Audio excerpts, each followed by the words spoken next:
આગળ વાત કરીએ પોરબંદર કોસ્ટગાર્ડ એરપોર્ટ પર હેલિકોપ્ટર ક્રેશની ઘટના બની છે।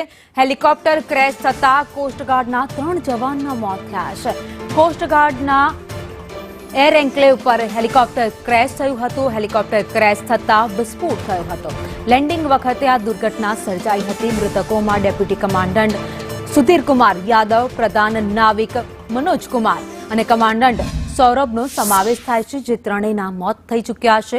પોરબંદર એરપોર્ટ પર આ હેલિકોપ્ટર ક્રેશની ઘટના બની હતી। લેન્ડિંગ સમયે જ હેલિકોપ્ટર નીચે પટકાયું, તેમાં અચાનક જ આગ લાગી ગઈ હતી।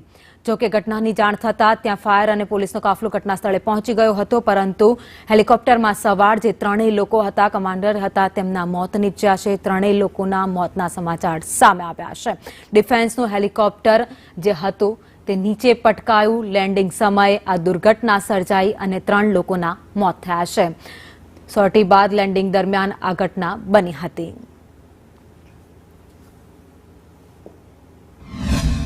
पोरबंदर एयरपोर्ट पे आज कोस्ट गार्ड का एक एडवांस लाइट हेलीकॉप्टर दोपहर 12:10 पे लैंडिंग के टाइम पे क्रैश हुआ है।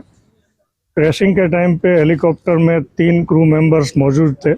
तीनों को तात्कालिक रेस्क्यू करके पोरबंदर की भावसिंह हॉस्पिटल में एडमिट करवाया था, बट अनफॉर्चुनेटली तीनों क्रू मेंबर्स जो है वो सर्वाइव नहीं कर पाए और तीनों की दुखद घटना में मृत्यु हुई है। इसमें जो कोस्ट गार्ड का रूटीन सॉर्टी जो बोलते हैं, वो हेलीकॉप्टर रूटीन सॉर्टी पे से वापस आके लैंडिंग कर रहा था। उस टाइम पे रनवे के पास ये दुर्घटना हुई है।